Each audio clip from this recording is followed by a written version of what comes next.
Nigdy nie łaź do kina bez czytania repertuaru. Prawdziwa historia Johannki z młodych lot, czy to autorka. Dawno temu w moim Zawadzkim było stare kino. Pierwszy budynek, który tam był drewniany, wedle parku, niedaleko huty. Kaj też była muszla koncertowo, też drewniano. Nie wiem jak to było, czemu fajerwera dopuszczano do użytku, ale tak jakoś szło.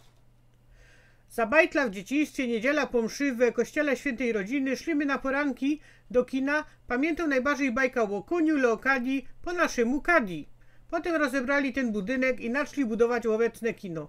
Fest się gorsza, bo one stoi próżne, mało co się dzieje. Niekiedy przyjeżdża kino objazdowe albo gmina ma jakieś uroczystości. A szumny budynek, ale co poradzić?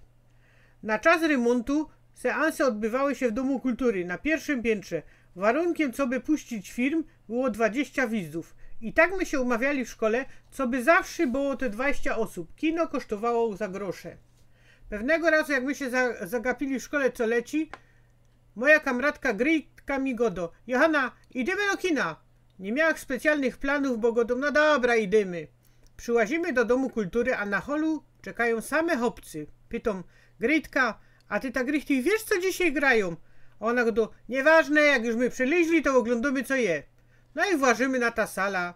Zgasło światło, leci reklama i zaczyna się właściwy film. Arnold Schwarzenegger, Predator. Dobrze, że siedziała na miękkim zicu, bo by chyba padła na zol.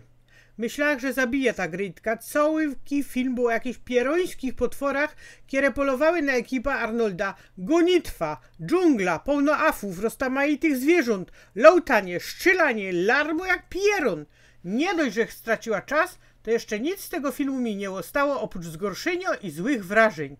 Nie byłach potem zdziwiono, że same chłopcy byli na poczekalni. Także wiecie co, patrzcie na repertuar.